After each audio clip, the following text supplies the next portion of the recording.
చాలా ఇది గొప్ప. ఇది సైన్స్ అంటారా? ఇది ఒక నమ్మకమా, సైన్సా? దాన్ని ఇప్పుడు ఎప్పుడైనా నేను విశ్లేషించారా మీరు? నేను యాక్చువల్గా నేను గురుకులంలో చదువుకునేటప్పుడమ్మా మా చిన్నప్పుడు మా గురువు గారికి వాళ్ళ మదరు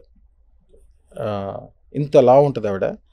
మేము ఉన్న చోటకి ఒక నుయ్యి ఉంటుంది, ఒక 1/2 కిలోమీటర్ దూరంలో కనిపిస్తూ ఉంటుంది ప్లెయిన్ ల్యాండ్. గురు అన్ని ఆవులు అటన్నిటికీ నీళ్లు తీసుకొచ్చి పోయటం అవన్నీ మేము చేసేవాళ్ళము.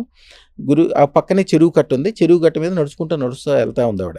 నడుస్తూ వెళ్తా ఉంటే వర్షం కురిసిన రోజులు కాలు జారి కింద పడుతుంది. ఇంత ఆవిడ ఆ చెరువు కట్ట దాదాపు 15 అడుగుల ఎత్తు ఉంటుంది. అక్కడి నుంచి కింద పడితే గ్యారంటీకి ఏదో అవ్వాల్సిందే. పైగా రాళ్ళు రప్పలు ఉంటాయి, ముళ్ళ కంపలు ఉంటాయి. మా గురువు గారు చేపట్టుకుని, అరే నీకేమీ అవ్వదు ఏమీ అవ్వదు ఏమీ అవ్వదు అని 3 సార్లు గట్టిగా అరవరా అన్నాడు. ఆ రోజు వరకు ఆయన నాకు చెప్పలే. నేను అక్షయ తీది రోజున పుట్టాను, నన్ను నోటితో ఏదనంటే జరుగుద్ది. అక్షయ సిద్ధి ఉంది. నిజంగానే ఆవిడ కింద పడి ఎట్లా అంటే మంచం మీద నుంచి ఎట్లా లేస్తుందో అట్లా లేచి నడుచుకుంటా గుణగుణలు నడుచుకుంటూ వచ్చేసింది.